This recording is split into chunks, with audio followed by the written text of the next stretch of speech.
mesmo, estamos aqui juntas para fazer esse estudo atumbado. Então, a gente vai ter essa semana de preparação intensiva. Hoje, com a professora Juliana, vocês vão ver ética, vão ver ECA e o que mais, Juliana? Consumidor. E consumidor.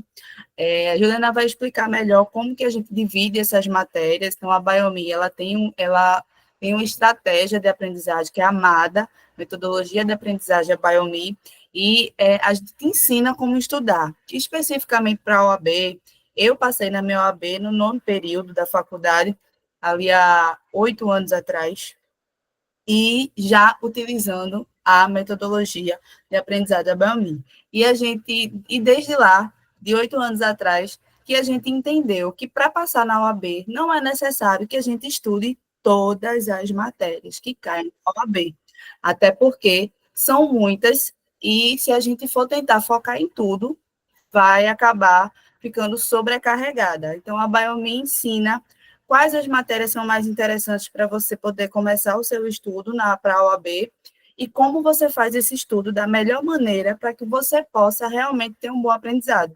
Então, essa semana do intensivão, vocês nada mais estão vivendo o que a gente chama de estudo reverso. Juliana também vai poder falar um pouco do estudo reverso para vocês, que é o estudar por questões. Como a gente só tem uma semana para fazer essa revisão, a gente não vai dar apenas o conteúdo, a gente faz a questão e explica o conteúdo, e dentro da metodologia da Biomi, isso a gente chama de estudo reverso, que para quem já é da Biomi, já conhece esse sistema de aprendizagem, mas quem ainda não vai começar a aprender sobre ele. Então, vou deixar a Juliana com vocês para hoje.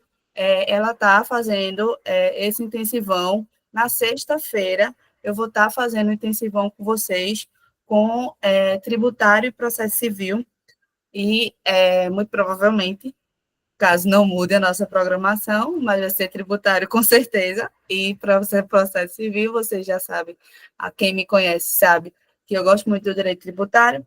Então, vou deixar a Juliana com vocês para seguir, para que a gente não tenha mais aí delongas da nossa aula. Uma ótima aula para vocês e vou estar aqui também acompanhando a Juliana. Segue, Gil. Obrigada, Débora. Quem concorda que é coisa de maluco gostar de direito tributário, levanta a mão. Não tem como, gente, mas Débora gosta, graças a Deus, porque aí ela consegue conduzir essa disciplina conosco. Como o Débora falou, nós fazemos parte da MADA, e a MADA é uma metodologia que vai te ensinar a estudar, e dentro do que a gente vai começar hoje é o estudo reverso. Então, para além do que será explicado, a nossa maior missão dessa semana é fazer com que vocês entendam o que a FGV quer de vocês. Porque muitas vezes a gente se frustra, porque a gente estudou determinado conteúdo, a gente revisou determinado conteúdo, mas a gente continua errando quando cai. A FGV faz uma pegadinha, faz uma coisa ou outra, e você acaba continuando, permanecendo, caindo. Então, o objetivo é que a gente trouxe, através de estudos estatísticos, os temas que caem com mais recorrência em cada disciplina, mas também esse olhar do que a FGV quer, de como a FGV trabalha. A FGV ela tem um banco de questões muito vasto, né? Além de estar com a OAB por décadas, ela também faz concursos para magistratura, dentre outros. Então, ela tem um banco de questões muito grande, o que indica que não precisa estar produzindo novas questões com tanta frequência. Elas podem estar repetindo, e é isso que a FGV sempre faz. Em todos os certames que ela participa, tem constante repetição de questões. Por isso que, se eu pudesse dar um conselho para vocês nessa reta final, para além do aulão que a gente está tendo todas as noites, façam questões, resolvam aí questões dos temas que a gente vai falar. Hoje eu vou falar de ética, consumidor e ECA. Vou disponibilizar o slide que eu vou apresentar para vocês com artigos e os principais temas.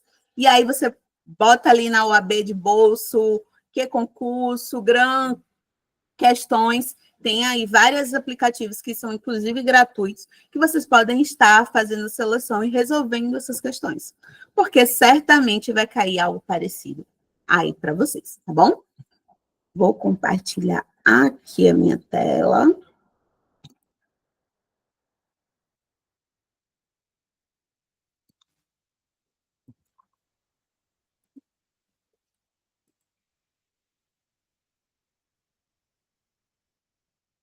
E aí, quando eu compartilho a tela, eu acabo não vendo vocês, nem a caixa de pergunta. Então, sinalizem se tiverem alguma dúvida. Essa é uma conversa para a gente ter, para a gente debater. A gente precisa melhorar a nossa relação com o erro, tá? O erro, para vocês terem uma semana aí para errar todas as questões possíveis e imaginárias. A gente tem que cuidar para não errar no domingo. Então, qualquer dúvida que seja feita, sinaliza aqui no chat ou abre o microfone. A gente está aqui para uma troca. Como o Deb falou, nós seguimos alguns valores dentro do quilombismo, dentro do Ubuntu, e essa nossa relação de troca. A gente sempre está dando e está recebendo de vocês. Vocês conseguem visualizar a tela? Para mim ainda não abriu. Abriu agora. Ok. Obrigada, pessoal, pelo retorno. Vamos lá. Aqui é um pouquinho de quem eu sou. Então, oh, gente, fui com tudo. Desculpa, gente, eu sou ainda da geração PowerPoint, então me passo muito nessa geração de apresentação no Canva. Mulher negra, advogada, tenho pós-graduação em Direito Empresarial, sou pós-graduanda em Direito Público, sou uma das cofundadoras e atualmente configuro o cargo de diretora executiva na Associação Baiome Juristas Negras, sou membro da Comissão de Igualdade Racial e na Comissão de Verdade e Escravidão da OAB de Pernambuco, e fui conselheira estadual aí no período de 2022 a 2024, na seccional de Pernambuco. Então, eu me debrucei diversas vezes com as legislações que a gente vai ver hoje no Código de Ética, no tema de ética, né? Então, o Código de Disciplina, o Código de Ética e Disciplina, o Estatuto da OAB, eram ferramentas que a gente precisava estar utilizando a todo momento para verificar os processos que chegavam até nós no Conselho. E aí vem a pergunta, o que a OAB quer que você saiba, né? Ética é aquela que tem o maior número de questões e ele ainda tem um menor número de conteúdo programático. Se você olhar, ela tem 3 legislações, né? O Estatuto, o Código de Ética e Disciplina e o regulamento, que pouquíssimas vezes cai, mas aí são aí 2 legislações. A legislação o código de conduta não, de disciplina, ele ainda é bem curto, tem 15 páginas, se você for abrir em PDF. O estatuto ele tem um pouco mais, mas é algo que vale a pena fazer a leitura da lei, porque como a gente vai ver aqui nas questões, ética cai massificamente letalidade da lei, vai cair a lei pura para vocês.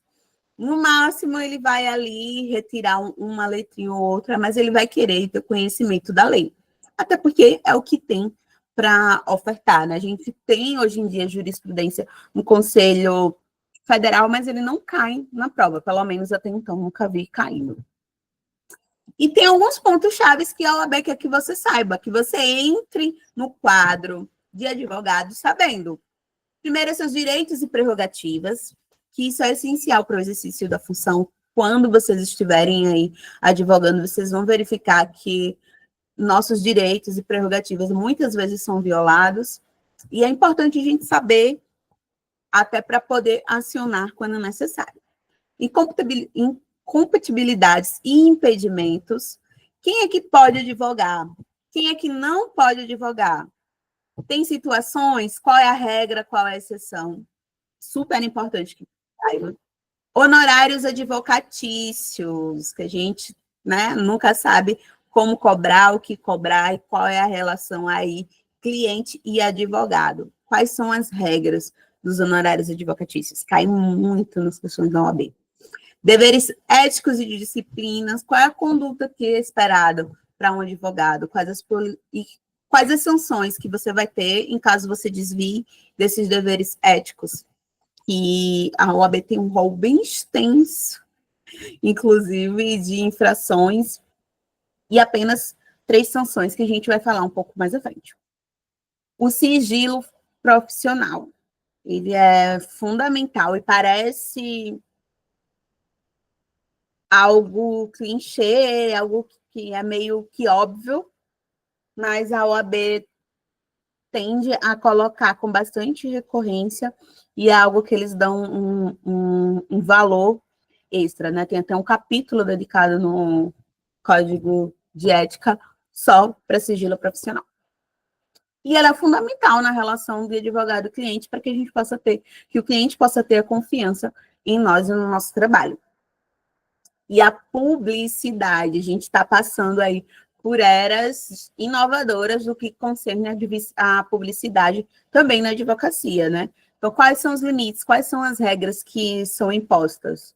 A gente tem algumas novidades, né, alterações nas legislações que podem ser, né, foi feita com a alteração da lei 2023, então pode ser que caiam, sim, essas alterações, e a gente também vai ver um pouco mais para frente. A primeira questão. Alice Santos é uma advogada. Ela está sendo investigada criminalmente por ter supostamente cometido fraude contra o sistema previdenciário. Em conjunto com Robson Lima, Robson é seu cliente, tá? E Leonardo de Mello, que é seu ex-cliente. O órgão competente do Ministério Público consulta a doutora Alice para saber se ela tem interesse de efetuar aquela colaboração premiada. Com base na legislação aplicável, assinale a alternativa que apresenta corretamente o que ela conclui. É uma questão de ética, a gente vai olhar para o viés de ética, mas a gente não pode se abster de toda a legislação e a norma que está inclusa no edital, no conteúdo programático que tem para a prova. Alternativa A, fala que poderá efetuar a colaboração premiada contra Leonardo de Mello, já que ele não é mais seu cliente. Alternativa B, poderá efetuar a colaboração premiada contra Robson, por se tratar de clientes que está sendo formalmente investigado como coautor pela prática do mesmo crime. Alternativa C, caso efetue a colaboração premiada contra Robson Lima, estará sujeito ao processo disciplinar e poderá culminar na aplicação sob pena de suspensão. Alternativa D, caso efetue a colaboração premiada contra Leonardo Mello, estará sujeito sob as penas do crime de violação do segredo profissional. Aqui, em nenhum momento, ele faz a remissão de forma direta ao sigilo profissional. Mas é isso que a FGV quer que você saiba. Quais os limites aí desse sigilo e o que a Alice pode fazer na condição que ela está. Ela está sendo acusada de um crime e junto com um cliente e um ex-cliente. Ela pode ou não pode fazer essa colaboração? Aí a gente vai ver o que é que a legislação está falando sobre o sigilo profissional e fazer os destaques inerentes ao que é pertinente para a questão. Primeiro, a gente vai ver no artigo 7 o que é direitos dos advogados. Não deu para colocar tudo, porque é um artigo muito grande, mas se eu pudesse te dar uma dica para você de leitura, de artigo, o artigo 7º, com certeza estaria presente para sua leitura. Ele está no Estatuto da Advocacia. E aí ele vem em um dos seus incisos falar que recusar de depor como testemunha em um processo no qual funcionou ou deva funcionar, ou sobre o fato relacionado com a pessoa de quem seja ou foi advogado, mesmo quando autorizado ou solicitado pelo constituinte, bem como o fato que constitua sigilo profissional. Então, é um direito nosso se recusar a depor. Está presente na legislação. E ainda vai mais à frente no artigo 7º, inciso 6º, É vedado, inciso não, parágrafo 6º. É vedado ao advogado efetuar colaboração premiada contra quem seja ou tenha sido seu cliente. E aí, na observância disso, importará em um processo disciplinar que pode combinar com a aplicação do inciso 3º do caput do artigo 35 dessa lei, sem prejuízo das penas previstas no artigo 154 do Código Penal. Então, aqui ele está falando expressamente do caso que estava naquela questão. É vedado, o advogado não pode efetuar essa colaboração premiada para aquele que tenha sido seu cliente, e aí, na observância disso, não só ele coloca em condições de ser aí julgado pelo processo disciplinar pela a ordem, né, pela OAB, mas também nada impede que ela seja configurada no artigo 154 do Código Penal. E como a gente vai olhar sempre além, olhar o que a FGV está pedindo e o que ela pode pedir mais à frente, a gente vem aqui e traz o que tem dizendo o Código Penal. Revelar a alguém sem justa causa o segredo de quem tem ciência em razão da função, ministério, ofício ou profissão, cuja revelação passa a produzir dano a outrem. Pena de 1 ano a 4 anos de detenção e multa. E ainda no estatuto, ele vem ali no artigo 34, quando está falando sobre infração disciplinar, coloca que violar sem justa causa sigilo profissional é causa de suspensão. É que teve alteração sobre isso. É causa de suspensão. Então, gente, eu acho que não é suspensão. Teve alteração e ela é causa de censura. Eu vou precisar retificar isso aqui. Vamos lá. Ainda tem mais coisas aqui. Eu vou confirmar isso aqui. Agora eu fiquei em dúvida. Na minha mente era censura.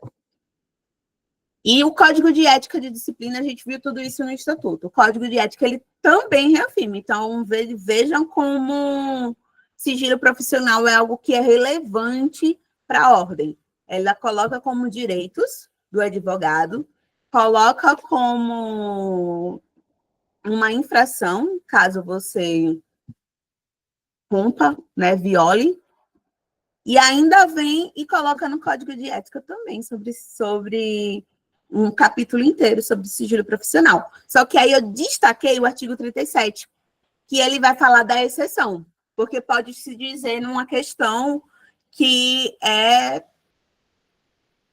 permanentemente proibido que um advogado tenha colaboração premiada. E tem uma exceção. O Código de Ética, ele vem com essa exceção, que o sigilo profissional ele cederá em face a circunstâncias excepcionais, que confirem justa causa, como nos casos de grave ameaça ao direito, à vida e à honra, ou que envolvam defesa própria. Mas entendam, aqui ele está falando de justa causa, tá? Ela não está com uma justa causa, o que ela quer é tirar o dela da reta e colocar o cliente ou ex-cliente para que configure aí esse polo sozinhos. Então, ele foge aí dessa excepcionalidade que o artigo 34 do Código de Ética, ele dá para os advogados. E qual seria a questão, a alternativa mais coerente? A gente já sabe que ela não pode efetuar essa colaboração premiada, porque está lá no artigo 7º, parágrafo 6º. É vedado. Tanto para Leonardo, que é seu ex-cliente, quanto para Robson. Então, aí a gente já mata duas questões, a alternativa A e a alternativa B.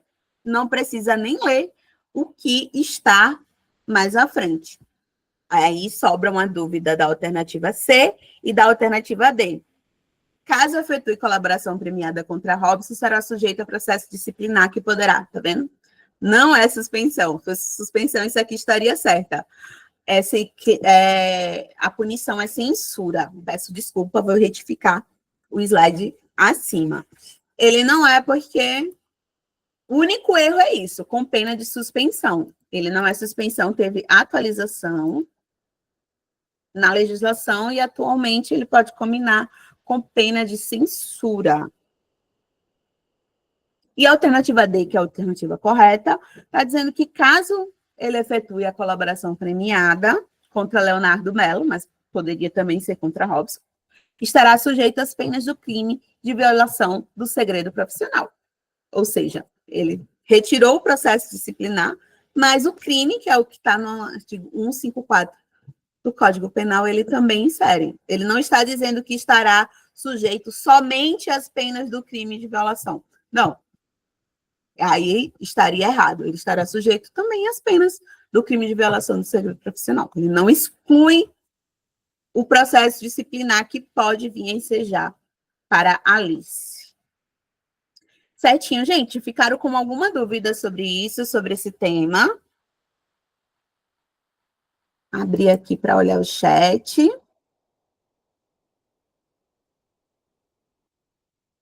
Aparentemente não temos dúvida sobre sigilo profissional.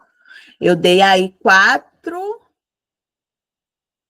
possibilidades de cair, de questões que possam cair aí só com a leitura dessa legislação para vocês memorizarem. Então, tudo bem, ninguém vai errar sigilo profissional se cair na prova, hein? Vamos para a próxima questão. Roberto Gil é professor de Direito Administrativo da Universidade Federal do Estado Alfa. Professor de Direito Administrativo da Universidade. E é casado com Maria Amélia, que é servidora do Ministério Público, do Ministério da Saúde, há 35 anos. Ambos são servidores públicos, né? Maria Amélia contou a seu esposo que vários dos seus colegas do Ministério estão ajuizando ações contra a União, buscando aí recebimento de gratificações de atividade do combate e controle de endemias, e perguntou para Roberto se ele poderia assumir o patrocínio dessas causas como advogado. Com base no caso narrado, aí o que ele está pedindo expressamente. Dessa vez, na primeira, ele deixou você intuir que era sigilo profissional. Aqui ele foi expresso. Incompatibilidade e impedimentos, um assunto extremamente relevante. Então, ele quer saber disso. A alternativa A diz que ele não pode, porque é incompatível com o professor da Universidade Federal patrocinar causa como advogado no Poder Judiciário. A segunda alternativa fala que Roberto Gil não poderá assumir o patrocínio dessas causas, porque sendo administrador, sendo servidor da administração federal indireta, está impedido de exercer a advocacia contra a União, diante a vinculação existente entre a Universidade Federal e a União.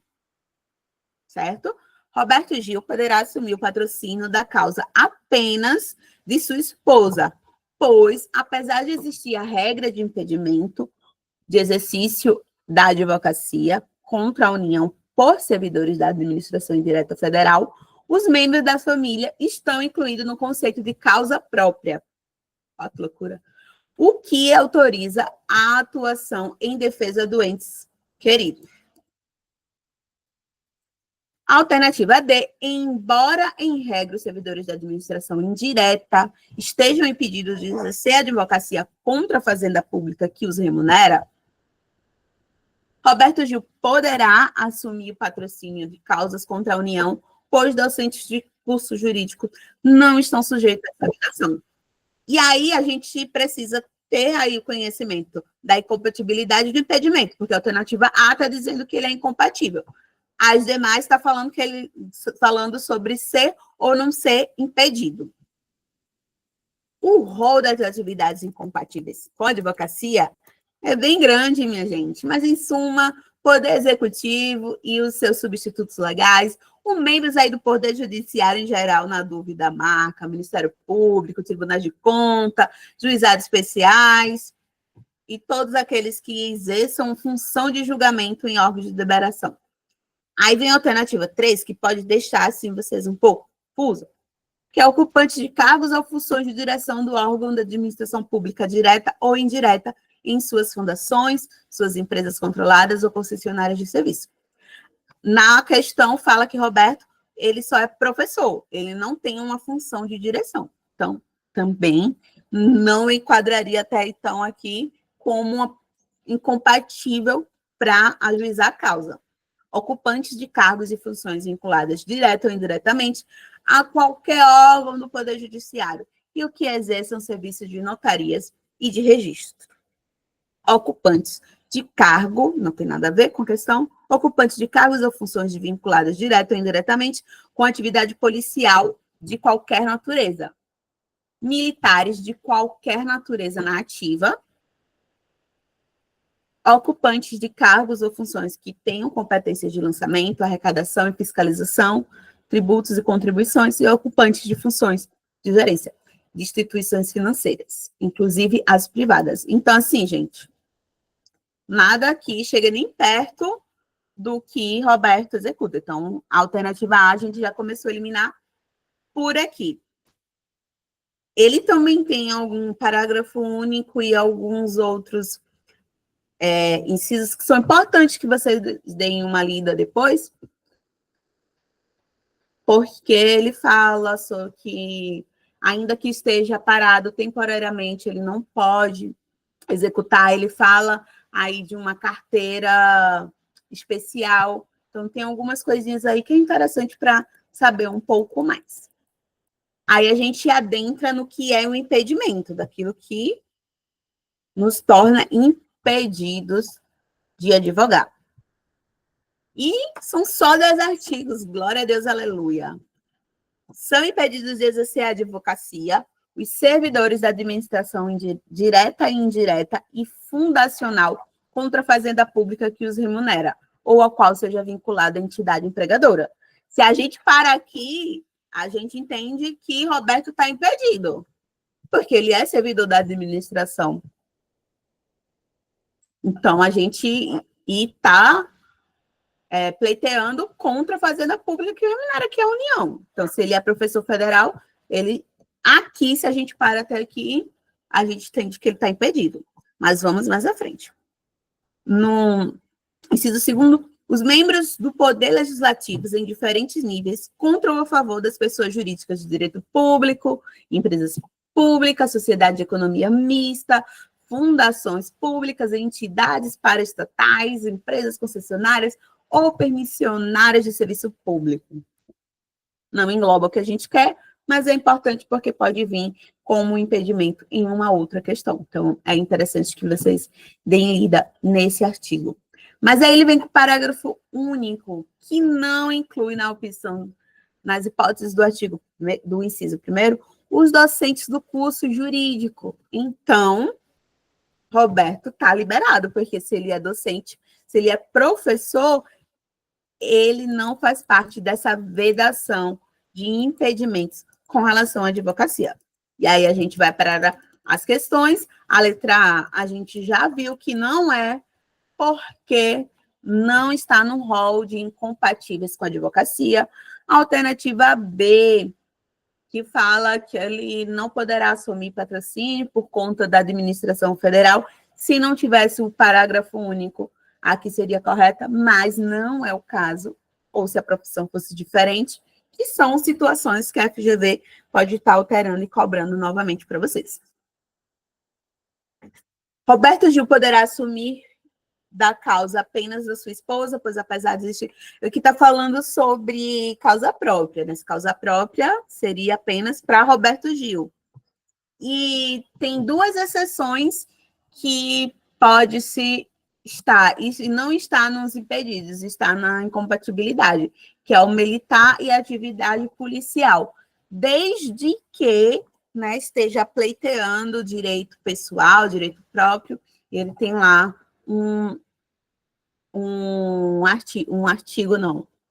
parágrafo inteiro explicando melhor essa situação. Então, até existe aí essa possibilidade de conceito de causa própria, mas nem é para familiar e nem é nessa situação, nesse cabimento que a gente está vendo agora. Logo, sobra a alternativa D, que, embora em regra, os servidores da administração indireta estejam impedidos de exercer a advocacia contra a fazenda pública que os remunera, a qual seja vinculado à entidade empregadora, Roberto Gil poderá sim assumir o patrocínio de causas contra a União, pois ele é docente de curso jurídico e logo não está sujeito à vedação.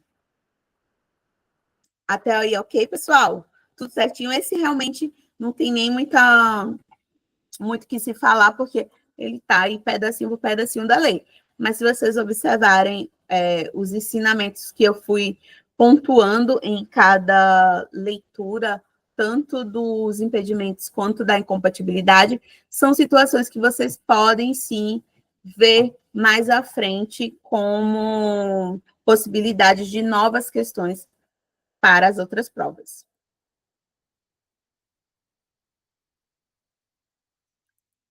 Vamos para a questão 3.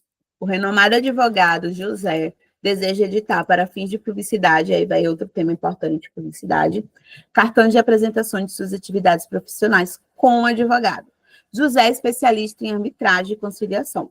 Já exerceu a função de conciliador junto ao poder do órgão judiciário. Além disso, José atualmente é conselheiro em certo conselho seccional da OAB e é professor aposentado do curso de Direito de certa Universidade Federal.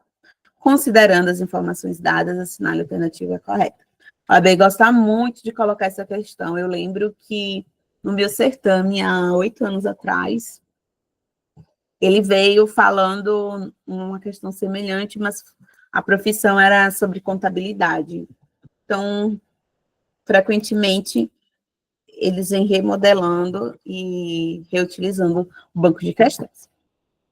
É tipo, não que tenha com vocês, porque eu acredito que todos são alunos, né?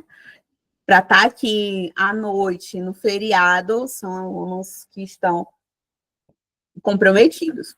Mas quando a gente esquece daquela atividade que o professor passou, e aí ele diz, copia, um amigo empresta diz, copia, mas não faz igual. A FGV é assim com relação às suas questões, né? Ela copia tudo direitinho, mas não faz igual, altera os nomes, altera as situações, às vezes altera o artigo que vai pedir, mas em suma, tudo muito parecido. Quando você vai fazendo questões massivamente, você vai entendendo aí tanto o que a FGV quer, quanto a incidência de questões dela, né? Onde é que ela busca pegar você no erro. E aí ele dá as opções onde fala em que é vedado, né? Se é vedado que ele coloque no seu cartão a função de conciliador, a função de conselheiro ou a função de professor. Eu não vou fazer a leitura porque é mais ou menos isso. Vou pular já para o que diz a nossa legislação, que é que deve ter na publicidade. E essa parte aí do código de conduta, só falo código de conduta, gente.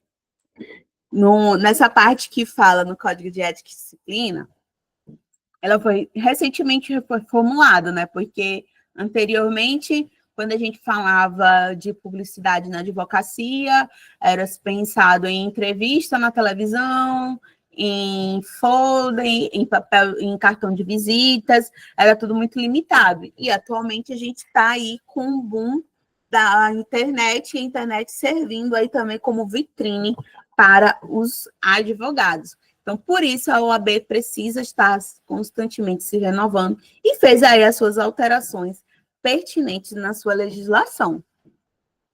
Então, ele está dizendo que pode ser referido títulos acadêmicos do advogado, distinções honoríficas relacionadas à sua vida profissional e, além das outras atividades com instituições jurídicas e especialidades, pode colocar atualmente endereço, e-mail, site, QR Code, né, que tem muitos cartões de visitas virtuais que são por meio de QR Code, logotipo, a foto do escritório, tá, gente? Fotografia do escritório.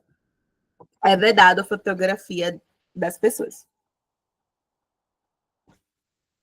E o horário de atendimento e idiomas que pode ser atendido. Até aqui, então, a gente percebe que conselho pode, né? Porque é uma distinção honorífica relacionada à sua vida profissional. Então, a gente já entendeu que o conselho seccional ele pode estar presente no seu cartão de visita. E aí, Parágrafo 2º, ele vem dizendo que é vedado a inclusão de fotografias, mas também vem a menção de qualquer emprego, cargo ou função ocupado em qualquer órgão ou instituição, salvo professor universitário. Então, aqui a gente já vê as outras duas questões. Então, como conciliador e mediador, ele não pode estar colocando no seu cartão de visita, mas como professor universitário, ele pode colocar e incluir.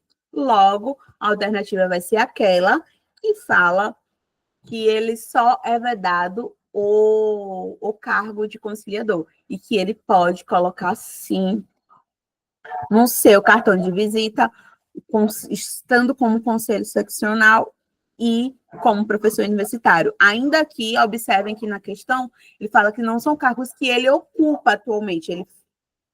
Ele foi professor aposentado, mas mesmo assim, ele pode colocar no seu cartão de visita.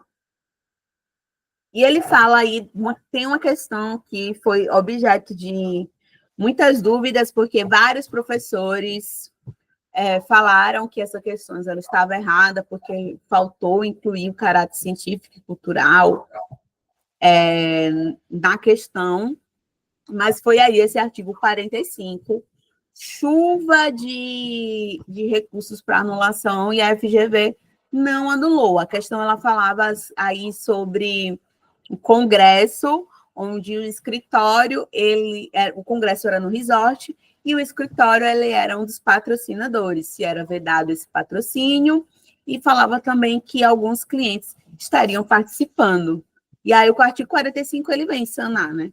Que é admissível a publicidade no patrocínio de eventos e publicações de caráter científico-cultural, como a divulgação de boletins, meio físico, eletrônico, material cultural, de interesse do advogado. E o principal objetivo que ele quer nesse artigo é que a circulação fique adstrita a clientes e a interessados do meio jurídico. Então, dificilmente a gente vai estar divulgando em um hospital para médicos um congresso de direito penal, por exemplo. Ele vai ficar restrito a esse público. Se eu utilizo o meio da televisão para divulgar esse congresso, aí eu não posso configurar e colocar lá como patrocinador o meu escritório. Eu até posso patrocinar, mas isso não pode ensejar uma publicidade. Entendeu? E aí ele deu alvo de muitas questões, porque a FGV entendeu que ele podia e todos os outros professores da face da terra entenderam que não podia. No artigo 46, ele já inclui aí o meio de comunicação que é a internet. E que deve... Todas as diretrizes que foram indicadas nos artigos anteriores, referente a esse meio de comunicação e publicidade que é feito nos exames físicos, ele também vai se incluir para a internet. Inclusive, telefonia também. Você até pode utilizar, mas ele não pode ser um oferecimento dos seus serviços, nem uma captação de clientela. Você pode estar abordando temas pertinentes da sua área de trabalho, mas isso não pode servir ou induzir esse pedido de captação de clientela, tá bom? E os impedimentos na publicidade. Os meios utilizados, né, são vedados. Publicação por rádio, cinema e televisão. Hoje ninguém utiliza esses meios como publicidade, né? Muito pouco. Outdoor também é vedado, senão a gente estaria... Quem assistiu aí Suits, ou qualquer outra série que fala sobre advocacia, a gente vê outdoor dos advogados em ônibus, praças, outdoors de todo canto. Aqui é vedado, senão seria igual, mas é vedado pelo nosso Código de Ética e Disciplina. Inscrições de muro, paredes, elevador, qualquer espaço público não pode ter ali falando sobre o nosso escritório, de modo que faça captação de clientela. Então, sempre pensar em impedimentos e vedações nessa questão da captação de clientela. É vedado para nós advogados. E também não pode divulgar serviços juntamente com outras atividades ou indicação de veículos entre outros. E é muito comum fazer essa associação quando a gente fala em escritório de contabilidade, escritório de advocacia. Muitos contadores acabam migrando para a advocacia, sabiamente, para trabalhar com direito tributário, que a maioria de nós não gosta de direito tributário, com exceção a Deb. E aí ganham muito dinheiro, porque infelizmente não gosta, mas dá dinheiro, direito tributário, recomendo, para quem tem aí o mínimo de feição. E tem essa vedação expressa, porque muitas pessoas querem fazer essa divulgação e associação, então automaticamente o seu cliente ele vai ter o escritório de contabilidade e, quando preciso for, ter esse serviço de suporte jurídico. Ele não pode ser divulgado de forma juntamente. É vedado de forma expressa pela nossa legislação. E aí fala do controle de dados, né, contato de telefone, endereço, ele não pode ser fornecido, a gente vê muito, jornal comercial, Estadão, sempre tem bons advogados que fazem artigos e colunas, às vezes semanais, às vezes mensais. Ele pode falar, seu nome vai ser exaltado de certo modo, mas ele não pode fazer referências a telefone, contato, endereço, e nem pode impulsionar um cliente a ingressar com uma ação por esses meios de comunicação. Aí eu coloquei aqui esse artigo 42 para vocês ficarem de olho, porque é algo muito pertinente ao que acontece hoje em dia, e pode ser que a FGV venha trabalhar isso com relação a questões, porque fala expressamente de meios de comunicação social, que eu entendo muito essa questão como uma das nossas redes sociais. E aí é proibido, é vedado responder com habitualidade consulta sobre matéria jurídica nos meios de comunicação social. E aí, como é que a gente tem de meios de comunicação social? Redes sociais, fóruns. Hoje em dia, né, não sei como a OAB ainda permite, mas tem essas captações de clientela para resolver consulta jurídica, como o Jus Brasil, JusFai, tem tantos outros, eu não sei como a OAB ainda não fiscalizou isso, mas aqui está dizendo que é vedado, tá, gente?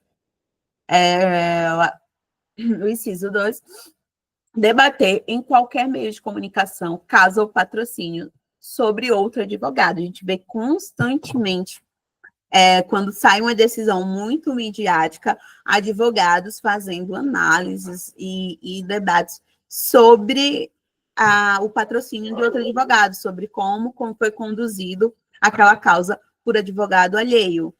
Isso é vedado.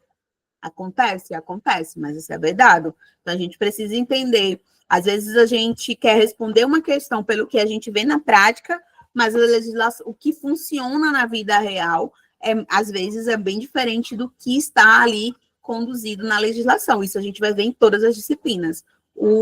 Ética profissional não vai ser uma delas que vai deixar de existir. Tema que comprometa a dignidade da profissão e das instituições que o congrega, e aí a gente vai passar temas que defendam o nazismo, condutas homofóbicas, racistas, então isso é vedado, porque compromete a dignidade da profissão, a instituição e outros, então é bem comum receber denúncias do Tribunal de Ética sobre isso. Divulgar ou deixar que sejam divulgados listas de clientes e demandas. Tipo, agora eu fechei com a Sadia, estou pegando todos os processos trabalhistas da Sadia. É vedado a divulgação desses clientes. A gente vê que grandes escritórios ainda mantêm seus sites, mas é vedado. E fazer insinuação para reportagem e declarações públicas. Que é aquela questão que eu falei, né? Você até pode participar de um programa de televisão e falar sobre direito do consumidor. Teve agora a semana do consumidor, quais são as retaliações, a gente pode estar entrando aí no aparelho, no sistema de televisão e falar sobre. Mas você não pode se insinuar como advogado. Se o seu produto teve determinado vício, entre em contato comigo, que a gente vai ingressar com essa ação. Então, isso não pode acontecer. Pode-se falar do direito da pessoa, mas não pode dizer que você pode ingressar com determinada ação. E aí, como a gente já vinha falando, né, falou tanta coisa, mas vamos lembrar do que era a questão. A alternativa é aquela que fala que é vedada a apresentação da sua pregressa atuação como conciliador, mas é permitido falar sobre que ele é a condição de conselheiro seccional, bem como a sua atividade de professor universitário. Até aí, tudo certo, né, gente?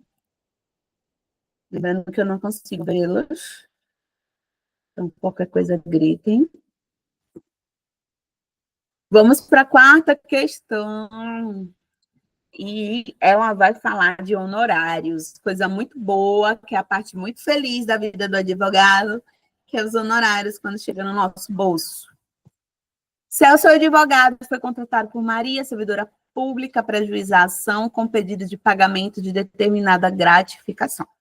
O contrato celebrado entre as partes prevê que Celso receberá os honorários caso a demanda seja exitosa, em percentual de proveito econômico obtido por Maria, que é aquelas causas que a gente fala são de risco, que o advogado ele ingressa com a ação, mas ele não recebe nada da parte autora, ele só vai receber se o direito dela for reconhecido e ela receber esse valor, essa pecúnia, essa gratificação, né? Proveito econômico dela, e desse proveito econômico, certo percentual ele vai ser retirado, e isso deve constar onde? No contrato de honorários advocatícios, que também tem na legislação. Alternativa A, os honorários contratuais não poderão incidir sobre o valor das parcelas vincendas. Alternativa B, os honorários pactuados de forma correta. Só que nessa hipótese, deveriam ser necessariamente representados por pecúnia. Os honorários não podem ser superior à vontade advinda a favor de Maria, exceto se acrescida aos honorários sucumbenciais. Os honorários contratuais não poderão incidir ao valor de parcelas vencidas da gratificação. Alternativa A, vencendas, alternativa B, vencidas. E aí, por que eu faço essa alteração de voz quando fala necessariamente, excesso, sempre, nunca? Porque são palavras que a gente precisa tomar cuidado. Quem nunca ouviu que no direito tudo depende. Então, questões como essa a gente vai trabalhando de forma melindrosa para que a gente não venha sendo induzida ao erro.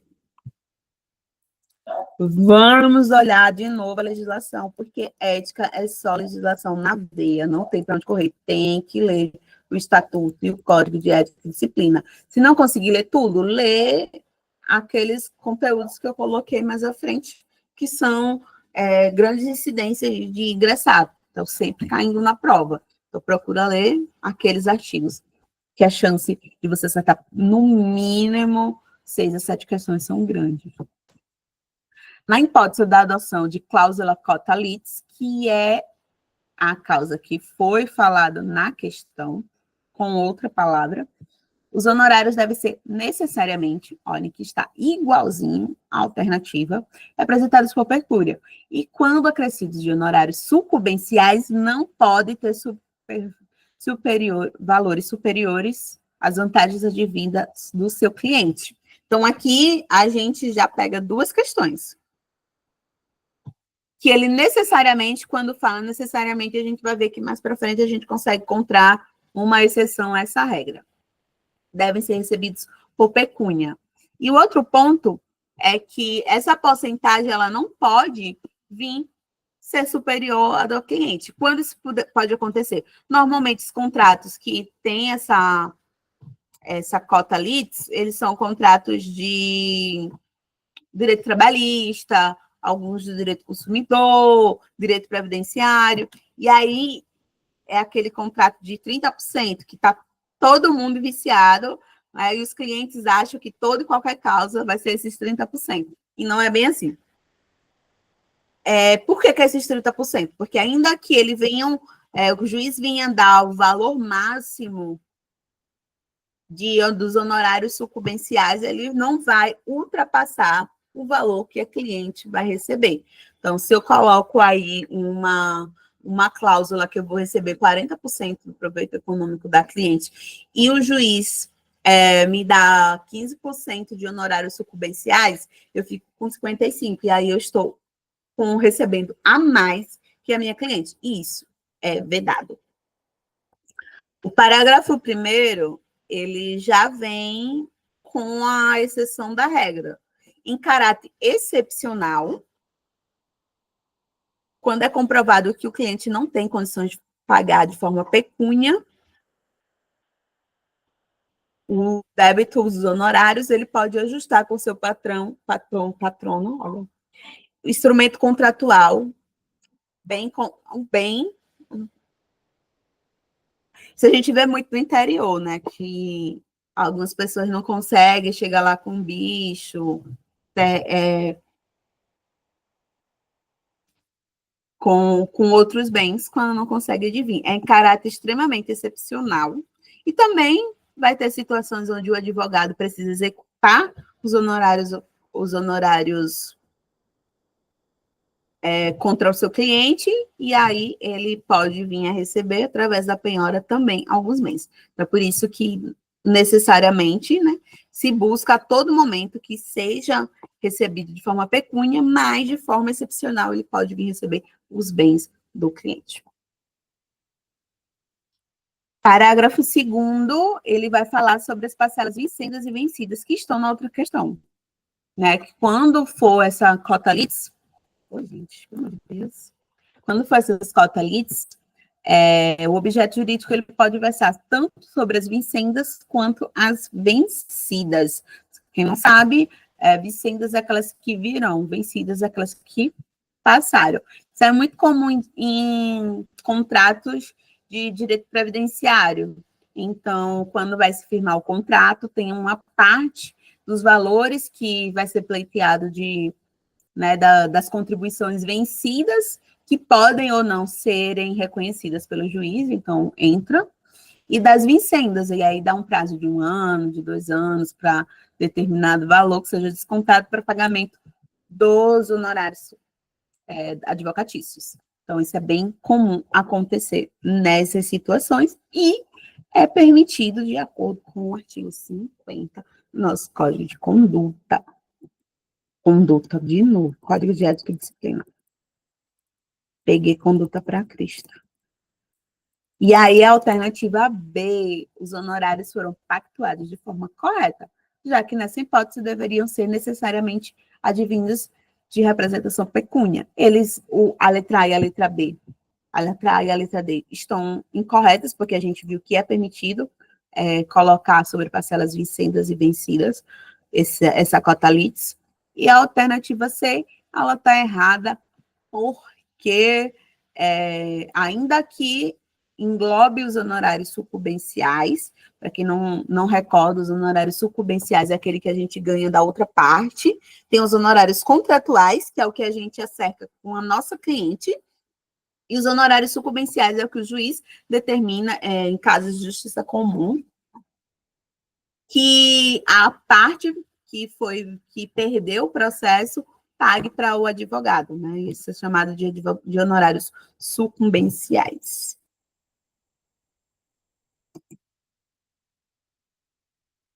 Estou sendo bem minuciosa, já que vocês não estão muito falantes, para pegar qualquer possível dúvida que vocês venham ter. Quinta alternativa. Quinta questão. Determinada sociedade de advogados deseja associar a advogados que não integram para a prestação de serviços jurídicos e participação nos resultados. Segundo a legislação aplicada, a formalização desse vínculo jurídico assinala a opção que indica corretamente a conclusão dos administradores da sociedade e advogado. Eu vou deixar para ler as alternativas depois, porque ela é bem grandinha, para a gente ver logo a legislação. Em suma, ela vai falar sobre sociedade de advogados. E aí, nessa sociedade, coloca o aspecto de um advogado associado, que não vai integrar para prestação de serviços e participação de resultados. Vamos lá. na legislação. Agora, meu amor. Tem vários artigos aqui que versam sobre, que vai falar sobre a parte do sócio, de ser titular individual. Para quem não sabe, é possível fazer uma sociedade unipessoal, onde a única pessoa seja aquele advogado. Para que fazer uma sociedade unipessoal? Tem vários motivos que estão presentes na Constituição, mas no dia a dia, a questão do imposto de renda e emissão de nota fiscal facilita muito quando você tem uma sociedade unipessoal. E aí, a legislação, ela fala que, além da sociedade unipessoal, você pode integrar e ser associado de outras sociedades. E tem um fato bastante importante, que o titular da sociedade individual da advocacia responde subsidiária e ilimitadamente pelos danos causados aos clientes por ação ou omissão no exercício da advocacia. E isso, ele, além de responder de forma subsidiária e ilimitada, ele também corre risco de responder por um processo disciplinar na ordem, naquele artigo 34 que a gente já viu anteriormente. Ele vai falar também, né, como eu já tinha adiantado, que pode se associar um ou mais advogados, associação unipessoal. E aí, sem que esteja, é a parte mais triste que eu acho, sabe, gente? Sem que estejam presentes os requisitos de vínculo empregatício para a prestação de serviço e participação do resultado.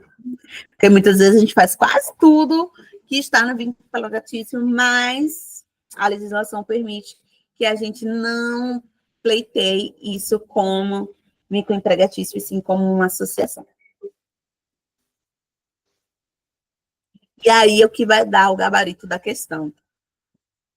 A associação que trata 17A dar-se-á por meio de pactuação de contrato próprio, que poderá ter caráter geral, restringir determinada causa ou trabalho e deverá ser registrado no Conselho Seccional da OAB, cuja sede territorial terá sede na sociedade de advogados que dele toma parte. Então, é imprescindível que a pactuação dessa contratação ela ocorra com registro do Conselho da OAB, senão ela não tem validade para fins.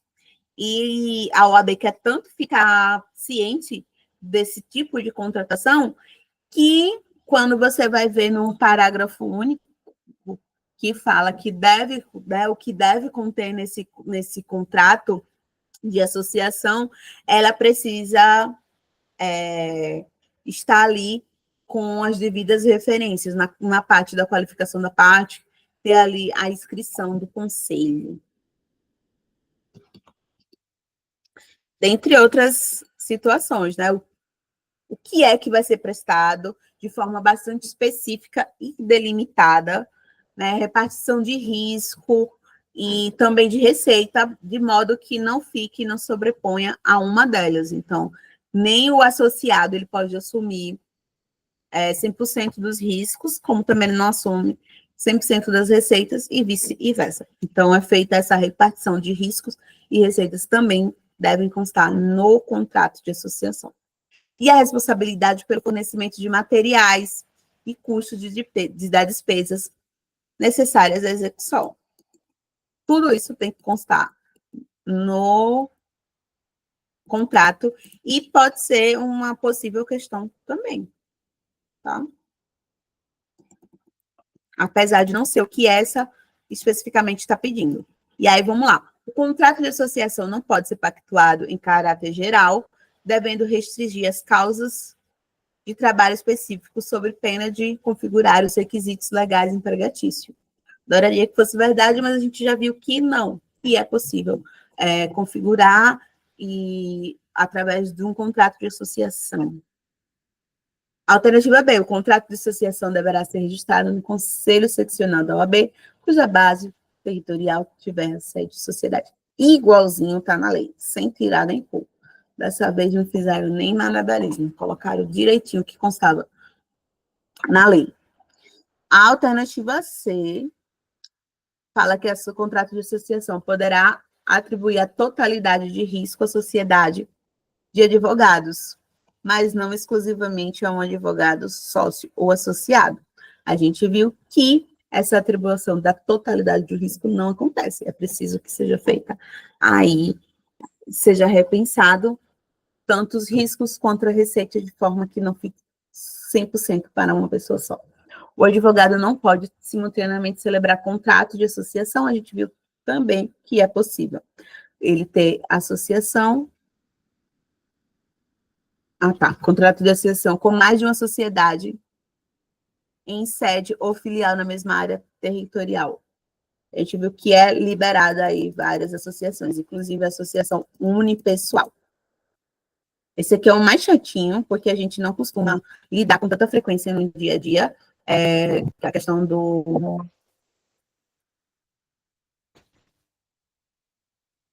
da sociedade, mas cai de forma significativa nas questões do exame da ordem.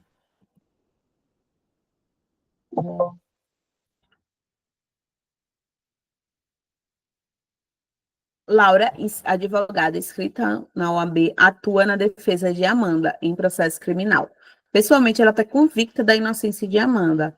Laura elaborou recurso em que transcreveu seletivamente as partes de julgados de tribunais superiores, depurtando o seu teor com o objetivo de eludir o juiz de causa.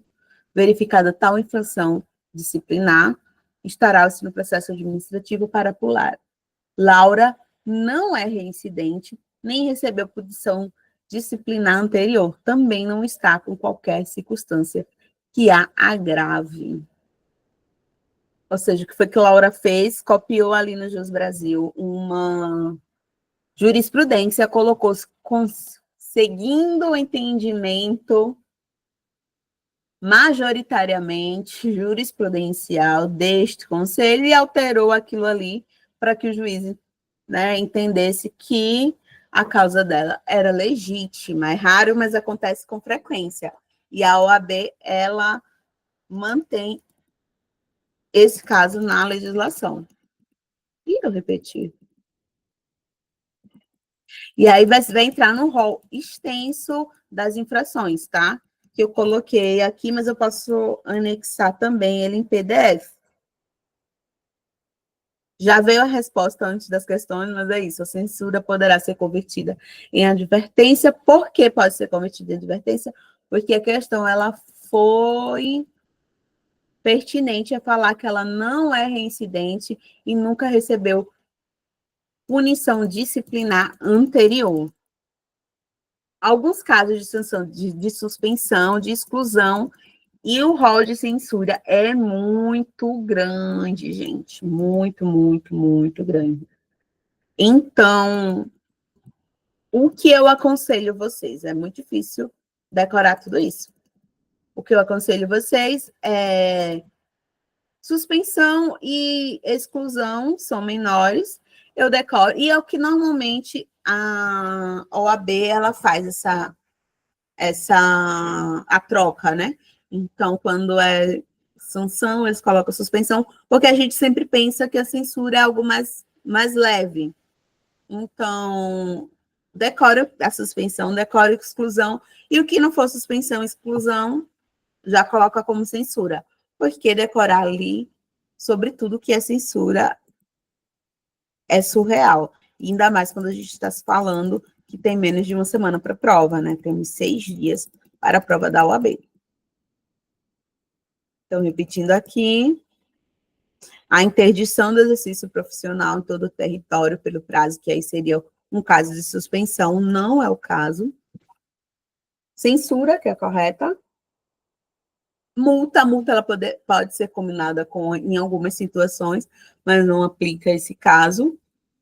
E o impedimento de exercer o mandato profissional. Imagina, alterar a coisa e ter a exclusão da ordem. Então, gente, aqui a gente finaliza o rol de ética. E entra no direito... Peraí, eu vi aqui que a Leone colocou uma pergunta. Boa noite. Obrigada por ajudar. Alguém sabe dizer se a FGV gosta de escolher determinados assuntos do edital ou cobra tudo? Acho que você não chegou na parte que a gente estava no começo, que eu estava falando que tem temas bastante específicos que a OAB, a FGV, ela cobra de forma reiterada. Tem assuntos pontuais que são justamente o que a gente vai estar trazendo aí durante toda essa semana. Tá? No começo desse slide, que vai ser disponibilizado para depois, você vai ver os principais pontos do Código de Ética. E agora a gente vai tratar alguns pontos do que é do Código de Defesa do Consumidor.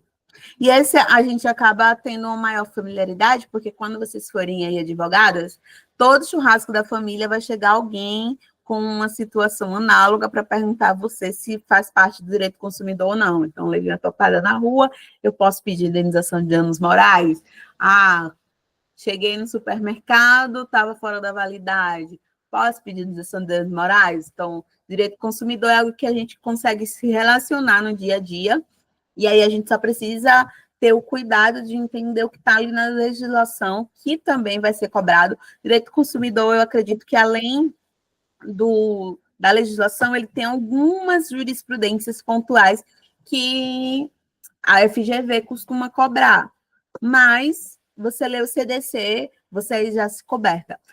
Quando pensa em direito do consumidor e ECA, muitas pessoas não estudam porque são poucas questões, às vezes acham que não tem uma certa relevância. Só que, por mais que sejam poucas questões que estejam na prova, o conteúdo programático dela, né, o direito do consumidor praticamente é só o CDC. E quando a gente fala das disciplinas de direitos da criança e do adolescente, é praticamente só o ECA. Então, acaba que você tem um conteúdo pequeno para ter aí 4 questões, 5 questões, e normalmente aquele a gente, quando está perto de passar, a gente fica ali no 38, no 37, e são essas questões que podem estar auxiliando a gente a chegar nos 40 e não ficar aí nessa berlinda, nessa corda bamba. Direito do consumidor.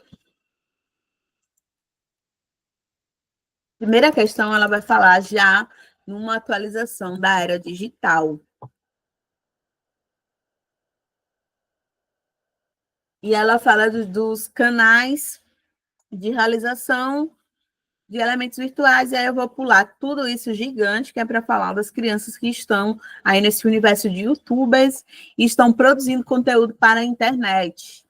Nesse contexto, os youtubers mirim vêm desenvolvendo atividades que necessitam de intervenção jurídica, notadamente quando se mostram portadores de prática publicitária. A gente, no Brasil, além do Código de Defesa do Consumidor, a gente tem legislação própria para isso. Porém, a gente vai olhar aqui apenas sobre o viés, porque ele está falando de acordo com o CDC, e não de acordo com a legislação em geral. Então, quais são os instrumentos normativos que visam salvaguardar os interesses na publicidade infantil, estando em vigor nos projetos previstos em lei? E aí a gente entra em 2 temas: publicidade enganosa e publicidade abusiva. O que vem ser a publicidade enganosa? É aquela que, se você pudesse resumir esse parágrafo 1º do artigo 37, é isso, ele tenta te induzir a erro. No Brasil, a gente tem uma política bem presente dessa questão da informação e comunicação do consumidor nos produtos. Quem já adquiriu, quem é dorameira, eu comprei a alimentação da Coreia porque eu tinha curiosidade, e aí eu percebi que aquela tabela de valor nutricional, ela vem colada no rótulo, porque a legislação pertinente da Coreia não faz aí essa obrigatoriedade do cliente saber o que está realmente consumindo, mas no Brasil precisa de ter a relação dos ingredientes e ter o valor da tabela nutricional. Então, ele vinha como um adesivo colado em cada tipo de comida. Eu achei bem interessante isso, e é o nosso CDC fazendo valer. Então, você, na publicidade também, tem que ter esse caráter informativo. Ele não pode colocar falso. Acho que a única comercial falso, mas é porque ele vem, inclusive, em formato de desenho e não em formato de vídeos como em outros países, é o rediboot da Asas, que ninguém vai poder sair voando. Mas todos os outros, eles tendem a, por mais que maqueiem, a trazer a maior possibilidade de informação e comunicação para o consumidor, para que ele não seja induzido a erro, comprando tanto pela qualidade quanto pela quantidade, origem, o preço de qualquer produto e serviço, tá? Muitas pessoas relacionam a publicidade só a produto, mas produto e serviço. E quando a gente vai falar sobre abusiva, que é o tema da nossa questão, porque ele vem falando expressamente com relação às crianças. Então, eu vou ler, né, porque como caiu a letralidade da lei, para a gente ficar atento em cada detalhe. Dentre outras publicidades discriminatórias de qualquer natureza, a que incite violência, explore medo ou superstição, se aproveite da deficiência de julgamento e experiência da criança, diz respeito a valores ambientais ou que seja capaz de induzir o consumidor a se comportar de forma prejudicial ou perigosa à sua saúde ou segurança. Então, a enganosa é aquela que te induz ao erro, a abusiva é aquela que te traz algum dano. E aí a gente vai para as alternativas.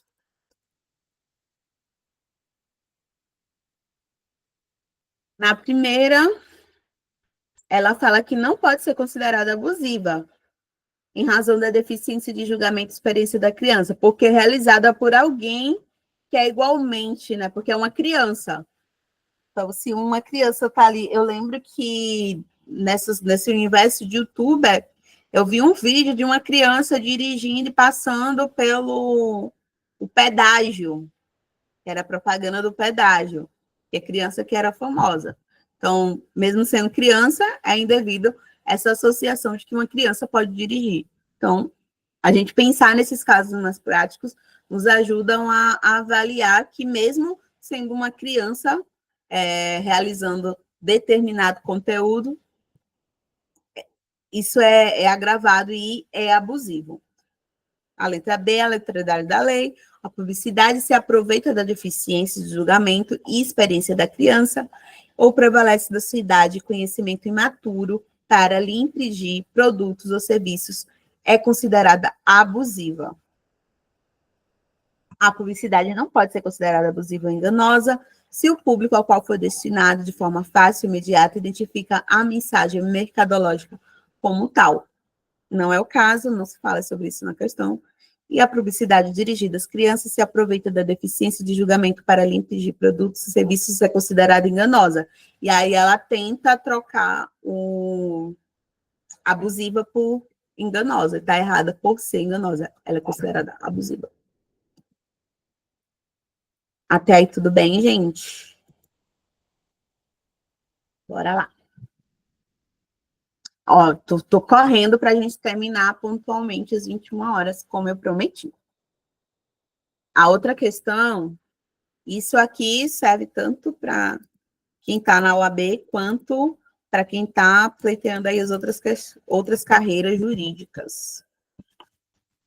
Godofredo procurou a seguradora X para contratar seguro residencial, mas a venda direta foi negada porque ele tinha restrição financeira, estava no SPC Serasa, o pobre do Godofredo. Mas ele explicou que pagaria seguro à vista. Ainda assim, a seguradora negou a contratação. E aí, indignado, Godofredo registrou sua reclamação no Ministério Público. E aí, o Ministério Público, ele verificou que o número significativo de pessoas estavam naquela mesma situação. O que mereciam uma melhor análise. Então, tem um número significativo de pessoas, é um número que a gente consegue deduzir de quantas pessoas são, tá? Só para a gente pegar essa referência.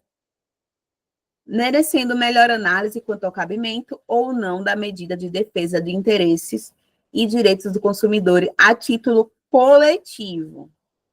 A grosso modo, quando a gente vê que ele foi violado um direito individual, mas por ter outras pessoas na mesma situação, o Ministério Público vai avaliar se é possível pleitear isso também, de danos dos direitos do consumidor coletivo. A gente vai aqui para a legislação que entra naquela difuso, coletivo ou homogêneos. Artigo 39, ele fala que é vedado, é o primeiro e mais importante, porque aí você pensa, tá, não é obrigado a vender se ele tem restrição de crédito, ainda que seja vista. O CDC expressamente fala que é vedado se recusar a vender bens ou prestações de serviço diretamente a quem se dispõe a adquiri-los com pronto pagamento, ressalvados casos que estejam em leis especiais. Então, não pode a seguradora deixar de ofertar esse serviço se ele está com pagamento total. É o mesmo caso de quem já tentou colocar energia solar. Eles tentam a todo momento ofertar o financiamento, mas vocês podem pagar de pronto atendimento. Ele não pode se recusar a vender só porque é mais barato. Artigo 81 do CDC, ele vai falar aí dos interesses e direitos dos consumidores a título coletivo, e esse é o cerne da questão. E fala que os difusos são transindividuais de natureza indivisível e que são para pessoas indeterminadas. Então, ele é transindividual, ele tem a natureza indivisível e os titulares de pessoas indeterminadas, que são ligadas aí só por umas circunstâncias e fatos. Vamos pensar em exemplo? Um rio foi poluído, tá? A gente consegue entender que teve aí transindivíduos, né? Várias pessoas estão sendo prejudicadas pela poluição do rio. E aí a gente tem uma situação de titularidade de pessoas indeterminadas. A gente entende que seja ali quem está na região, mas eu não tenho como saber se é o prejuízo que coube a mim é o mesmo que vai caber a Débora, por exemplo. Então, ele é ligado por uma circunstância, pelo fato, o rio foi poluído, tem titulares indeterminados, porque a gente não sabe as pessoas que sofreram esse dano, e tem a natureza indivisível. Não é possível medir a parcela de 10% do rio, da poluição do rio, me ocasionou determinado tipo de dano. Isso não é possível. E, normalmente, os direitos difusos, eles são voltados aí para esse viés do meio ambiente. Segundo, interesses ou direitos coletivos.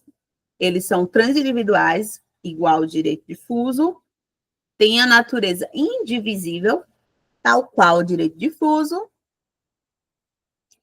mas ele consegue ter um grupo com categoria e classe de pessoas ligadas a si.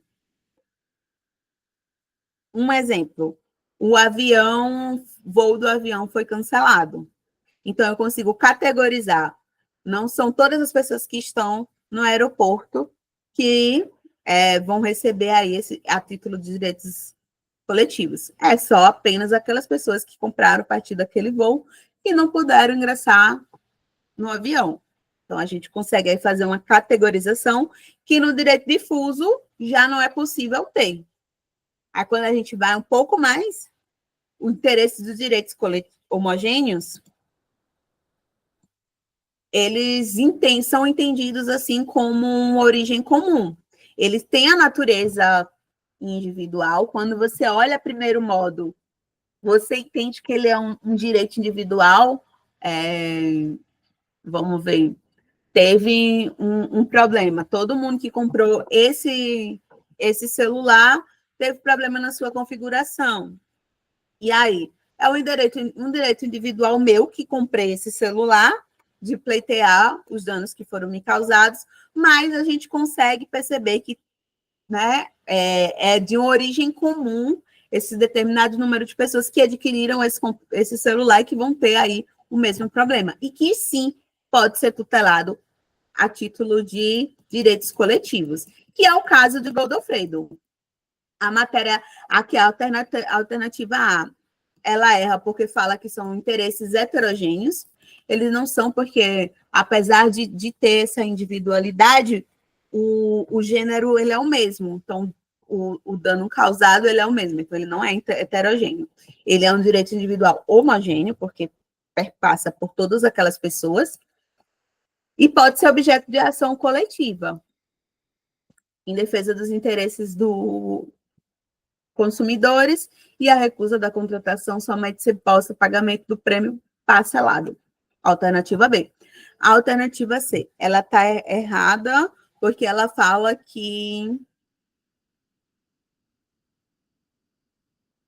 é o direito difuso e não o direito homogêneo. A gente já viu que não, porque ele não é indivisível e transindividuais, ele é um direito individual. Então, aqui a gente já cortaria.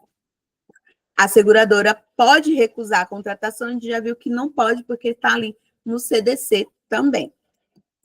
Ok? Esse é bem chatinha, porque são em nuances, mas se você pegar aí e criar situações hipotéticas, você consegue fazer essa distinção sobre direitos transindividuais, sobre o local e origem dos fatos, e fazer aí o seu pensamento jurídico. Em viagem realizada do Rio de Janeiro para os Estados Unidos, em janeiro de 2023, Luan e Vanessa tiveram uma de suas malas extraviadas, tendo sofrido um prejuízo quantificativo de cerca de R$ 15 mil. Acionada a empresa aérea, alegou que sua responsabilidade estava limitada ao teto previsto na Convenção de Varsóvia e que o Código de Defesa do Consumidor não era aplicado na hipótese por se tratar de transporte internacional. E aí ele pede para olhar não só o CDC, ele está falando que quer a jurisprudência predominante do STF no que toca esse tema. E aí a gente vê quem é cronicamente online, Ingrid Guimarães, que teve aí seu direito corrompido na American Airlines, foi obrigada a ir para uma classe inferior, recebendo apenas mísero $300 e teve que engolir calada. Isso por quê? Porque o Brasil assinou esse bendito tratado e a gente já viu ali em direito constitucional a hierarquia da lei. E ele entrou como uma emenda constitucional, logo assim sendo superior ao Código de Defesa do Consumidor. Vamos ver qual foi esse entendimento. Primeiro que o artigo 78, ele, que é o que engloba aqui, disporá sobre a ordenação do transporte aéreo, aquático e terrestre, devendo, quanto à ordenação do transporte nacional, observar os acordos firmados pela União, atendendo assim o princípio da reciprocidade. Assim sendo, a preferência foi assim que, a partir desse artigo, que o STF, salvo engano, foi Barroso, que julgou, entendendo, não foi unânime, tá? Marcos Aurélio e Celso Mello votaram contra, mas é isso, nos termos do artigo 78 da Constituição, as normas e tratados relacionados, especialmente, que ele ainda foi bem enfático, as convenções de Varsóvia e Montreal, têm prevalência ao Código de Defesa do Consumidor. Então, tal qual Ingrid Guimarães, Luan e Vanessa vão receber apenas o teto que está na Convenção de Varsóvia e receber este prejuízo, que é a alternativa B, perdão. A alternativa A, ela vai falar que, por se tratar de voo internacional ou doméstico, o CDC é sempre aplicável, independente de se tratar de voo internacional ou doméstico. A gente já viu que não, porque o STF ele entende essa questão do voo internacional, que os tratados e convenções eles estão superior ao Código de Defesa do Consumidor. Por isso que está errado. A alternativa C,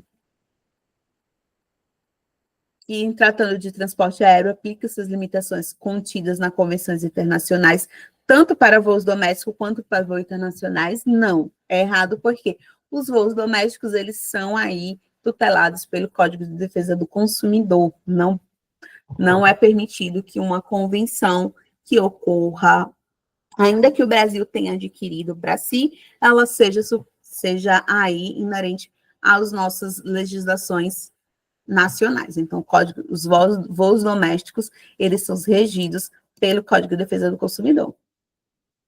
E a alternativa D fala que as limitações contidas somente são aplicadas quando estão explícitas no contrato assinado pelo consumidor. Não é isso, porque a preferência é do que está constando no contrato, no tratado. E isso também tem cara, né? Como aconteceu novamente, tem cara de voltar para pegar vocês em determinadas pegadinhas de outras formas. José havia comprado um notebook para sua filha, mas ficou desempregado, não tendo como marcar com o pagamento de parcela de financiamento. Foi então que vendeu para uma amiga Margarida o notebook, ainda na caixa lacrado, acompanhado de nota fiscal, contrato de venda, que indicava a compra realizada 5 dias antes. Então, ele está demarcando bastante prazos, tá? Cerca de 10 meses depois, outra data, o produto apresentou problemas de funcionamento. Ao receber o bem na assistência técnica, que havia sido procurado imediatamente, Margarida foi informada que o conserto referente à placa-mãe. Na semana seguinte, houve recorrência do mau funcionamento da máquina. Indignada, Margarida ajuizou a ação em face do fabricante, buscando a devolução do produto e restituição do valor desembolsado pela compra, além da reparação por dano extrapatrimoniais. E aí, o que a FGV quer saber é sobre a ilegitimidade passiva, se Margarida pode ou não figurar esse polo e pleitear, e sobre prescrição e decadência. E aí a gente vai ver o que é que o CDC fala desses 3 temas. Primeiro, ele dá a informação que tanto os fornecedores quanto os comerciantes, eles respondem solidariamente pelos vícios de qualidade e quantidade. E não está aqui, mas ainda tem um além mais, que a responsabilidade ela é objetiva. Ou seja, ele não precisa ter culpa pelo dano causado. Ainda assim, eles vão responder por aquilo que foi viciado. Artigo 17. Para efeitos dessa seção, equipara-se com consumidores todas as vítimas do evento. Então, a Margarida, ela vai se figurar no que a gente entende como consumidor por equiparação, porque ela faz parte da cadeia aí de uso do bem, do produto. Então, a gente já entendeu aqui sobre a legitimidade. Margarida, ela tem legitimidade, e a gente entendeu a questão da forma solidária entre fornecedores e comerciantes. Aí a gente vai mais a fundo no CDC, que ele ainda fala mais. O CDC gosta de falar por todos nós. Ele vai falar agora de prescrição e decadência. Quando é que o direito caduca, né? A decadência é o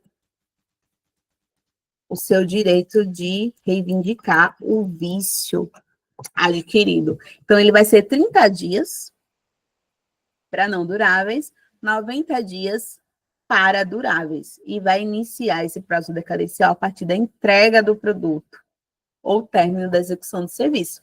Mas, no caso de Margarida, ela usou por 10 meses o determinado notebook e não apresentou, não verificou nenhum tipo de falha. E isso é o que caracteriza de vício oculto. E uma outra informação super importante é que para a decorrência, nos casos onde o consumidor ele vai informar o fornecedor desse vício. Então, quando ele está, a decadência ela é paralisada para que ele não vá contar o prazo e acaba se perdendo.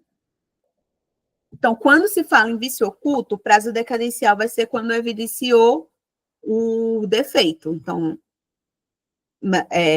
Margarida, ela evidenciou, entrou com a assistência e passou aí mais uma semana para ter o retorno até que entrou com a ação. Então, de acordo com o que foi falado, foi apenas 15 dias, cabendo aí, inclusive, por ser um produto durável. Então, decadencial, a gente já viu que não tá, né? E aí tem no artigo 27 que fala sobre prescrição, que prescreve em 5 dias a pretensão à reparação pelos danos causados pelo fato do produto ou serviço previsto. Então, aqui está falando a prescrição é relacionada pelo fato, a decadência pelo vício do produto. Para que vocês possam memorizar.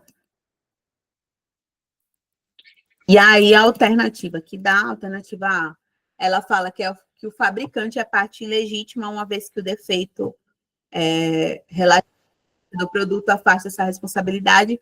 A gente viu que não é assim que funciona, porque o fabricante, ele é solidário com o comerciante, então está errada por isso. Ele é, sim, parte legítima. Que ocorreu a prescrição? Não. E aí é toda uma confusão, porque a prescrição, ela fala de 5 anos, e aí ele fala que havia adquirido 90 dias, que é o prazo da decadência do vício. Então, está toda errada essa questão, do começo ao fim. Na segunda, somente José pode reclamar, já corta por aí, porque a gente já viu que Margarida, ela é uma consumidora por equiparação. Só restando a alternativa D, que vai falar que a decadência deve ser afastada, uma vez que o prazo correspondente se iniciou quando evidenciou o defeito, porque é um vício oculto, não se fala na questão, mas a gente precisa entender e subentender. E, posteriormente, a partir do prazo decadencial, de garantia pelo serviço da assistência técnica, e não pela data do produto. Então, ele teve o prazo decadencial iniciando quando ela detectou, mas ela procurou, então, teve essa interrupção e ela iniciou novamente o prazo decadencial depois que ela recebeu o produto da assistência técnica. Então, nem de perto atinge o prazo decadencial. Alternativa D. E esses são os pontos principais que a gente poderia estar falando do direito do consumidor. Alguma dúvida até aqui? Eu estou correndo realmente para que a gente possa ver tudo o que tem, mas vocês vão ter acesso a esse documento para que vocês possam estar lendo esses artigos. Já que se vocês não puderem estar resolvendo questões, se vocês não puderem estar lendo toda a legislação que está sendo indicada, lê pelo menos os artigos que a gente mencionou e separou aqui, que eu tenho certeza que vai poder ajudar vocês a compreender melhor a prova e resolver melhor as questões. Agora a gente vai entrar no ECA, que também é bem rapidinho, gente. Não larga a mão. O ECA, acredito que tenha 3 questões aqui que eu trouxe para vocês, de 3 assuntos importantes, que é direito da criança e do adolescente, mas eu economizei aqui e coloquei. Carlos e Joana, pais da criança Paula, estão dissolvendo sua união estável e ainda está sem judicialização. Detendo Joana a guarda de fato. Lembrando, de fato é aquilo que acontece sem ter sido regulado. A guarda de direito é depois que o juiz ele valida a dissolução e o regime de visitação, tudo bonitinho sobre referente à guarda. Ok. Por razões profissionais, Carlos mudou para outro município. E Joana e Paula continuaram lá no delas. Ocorre que Paulo, estando insatisfeito, a vida imita a arte, quem nunca, estando insatisfeito com algumas decisões de Joana sobre a vida da criança e não mais conseguindo ajustar amistosamente tais questões, por isso sempre regule. Enfim, não é o momento para dar conselhos. Precipitou o ajuizamento do processo para regulamentação da guarda e pensionamento no juízo na comarca que ele está residindo. Aí Joana procurou você como advogada. para representá-la, reclamando de ter que se defender em uma outra cidade. E aí você vai avaliar o quê? A competência referente ao ECA. E sim, o ECA ele tem um capítulo inteiro falando sobre essa competência jurisdicional. Aí, além de a gente só olharia para o Código de Processo Civil no que faltasse no Código de Ética, mas o Ética ele fala sobre competências. E essa questão, apesar de ser de guarda, ela também vai falar do direito jurisdicional da criança, que é justamente por essa competência. Então, a competência será determinada pelo domicílio dos pais ou responsável. Quem está atualmente com a guarda é a mãe de Joana. Então, a competência vai ser determinada pelo o domicílio de Joana. E aqui a gente já matou toda a questão. Mas tem outras alternativas. Pelo lugar que se encontra a criança ou adolescente, se faltar os pais ou responsáveis, que não é o caso. Nos casos de ato infracional, será competente a autoridade do lugar da ação ou omissão. Pode vir uma questão. Aqui a gente viu competência regulada no sistema de guardas. Aí pode vir uma competência revirada na questão dos atos infracionais. E aí vem falando também o local de competência. Em razão da infração cometida através da transmissão simultânea de rádio, que atinja uma comarca, será competente para aplicação à penalidade judiciária do local da sede estadual da emissora ou rede, tendo a sentença de eficácia. E aí, no caso, bem mais amplos de infração cometida por meios das ondas de rádio. Dificilmente vai cair numa prova. E aí a gente entra na resolução da questão. E a competência para esse processo de regulamentação da guarda, pensão incumbe ao juízo na comarca da residência de Paula e não de Carlos, porque a guarda, de fato, já basta para tal fixação. Essa é a correta. Então, errado aqui que a jurisprudência de Carlos, errado aqui que será definida a razão daquele que primeiro postular, não é o caso. A guarda é irrelevante para fins de determinação de competência, também não é o caso. Você vê que com um artigo, você consegue selecionar não só a questão, mas também observar os erros das demais alternativas. Proteção da estrutura familiar da criança e do adolescente, fomento do convívio familiar. Em condições salutares, a pessoa em desenvolvimento. Fizeram que o legislador, na concepção do Estatuto da Criança e do Adolescente, previsse medidas aplicáveis aos pais ou responsáveis em casos de problemas familiares envolvendo crianças e adolescentes. E aí vai entrar a figura do Conselho Tutelar, que também é bastante comentado na legislação pertinente e no nosso dia a dia, né? Então, o legislador ele fez questão de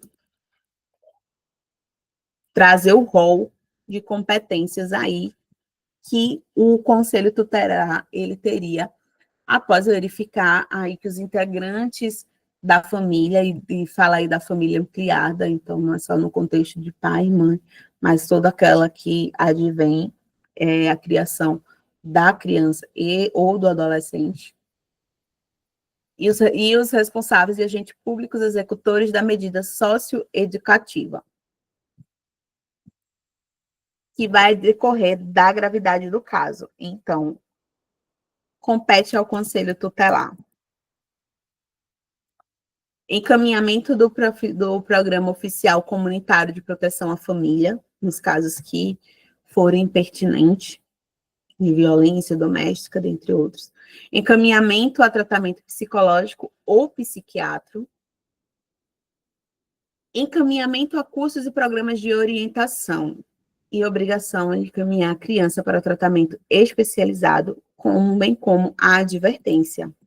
Todos esses programas aqui, o Conselho Tutelar ele pode regular referente à família ampliada, pais e responsáveis.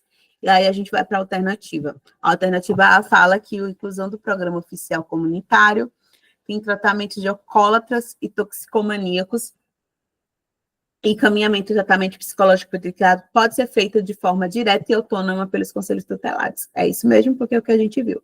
Encaminhamento para tratamento ou para tratamento psicológico e encaminhamento para cursos ou programas de orientação. E aí, o Alcoólicos Anônimos ou outros programas que tratem sobre toxicomania, ele também pode ser aplicado diretamente e autonomamente pelos conselhos tutelares. E aqui ele está errado, porque ele está falando que apenas a autoridade judiciária pode fazer encaminhamento de cursos ou programas de orientação. A gente já viu que o conselho tutelar também pode. Promoção, família, obrigação, encaminhar a criança ou adolescente para tratamento especializado não pode ser aplicada diretamente pelo conselho tutelar. A gente já viu também que pode. E aqui está errado apenas porque tem o nome somente. Porque as medidas, né, a autoridade judiciária, ela também pode fazer o encaminhamento do tratamento psiquiátrico, mas não somente. O conselho tutelar, ele pode fazer isso de forma autônoma. Então, se não tivesse aqui o somente, essa questão estaria correta, porque fica a critério da autoridade judiciária a questão da perda da guarda, destituição da tutela, do poder familiar, suspensão, destituição, tudo isso é a cargo da autoridade judiciária, inclusive o encaminhamento psiquiátrico. Mas somente ela não, porque o tratamento psiquiátrico pode ser feito de forma autônoma pelo conselho tutelar. Por fim, última questão. Augusto, que atua como promotor de justiça com atribuição na Justiça da Infância e da Juventude do município Sigma, é casado com a filha de Isabela, cujo outro filho, Ramiro, pretende se candidatar à função de conselheiro tutelar no mesmo município, considerando o caso hipotético, as normas do Estatuto da Criança e Adolescente. E, pasmem, tem também isso no ECA.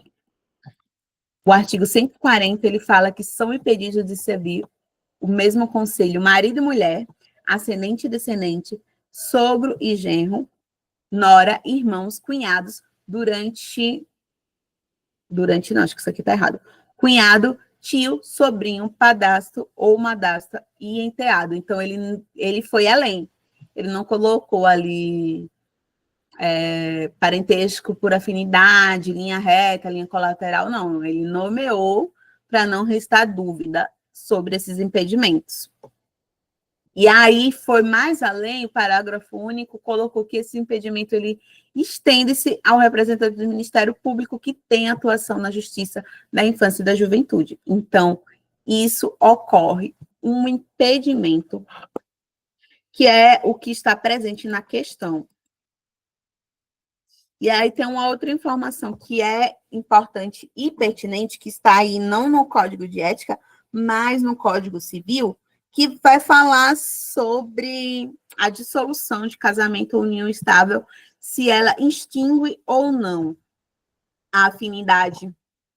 E aí é só por linha reta, ou seja, extinguindo apenas sogro e sogra e enteados, eles não extinguem essa afinidade com a dissolução do casamento ou da união estável. Os demais, na anuência, entende-se que se extingue. E por que isso? Porque na alternativa A, ele fala que existe, de fato, um impedimento legal, que Ramiro desempenha a função de conselho tutelar, e que não se extingue com a dissolução do casamento.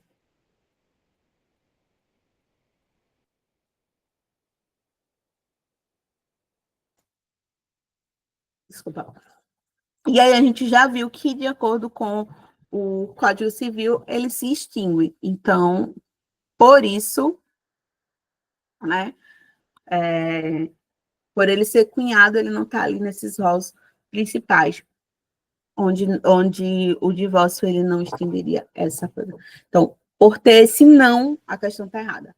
Alternativa B, o parentesco por afinidade entre Augusto e Ramírez configura impedimento legal para que o Ramírez desempenhe a função de conselheiro tutelar no município da comarca em que Augusto atua. É a questão correta. O outro fala que não, a situação não impede, a gente já viu que é caso de impedimento, e a segunda também fala sobre que não há impedimento. E ambas estão erradas, porque a gente já viu que a situação realmente, de fato, impede. Faltou eu colocar coisa. Queria deixar um recadinho para vocês, não deixem que o que você não pode fazer afastá-lo do que você pode. Muitas vezes a gente para e começa a pensar no que não estudou, do que ainda falta, e a gente esquece de olhar o que já tem. Todo conhecimento produzido quando vocês estavam na faculdade, nas universidades, quando vocês estavam estagiando, ou muitos que atuam como paralegais.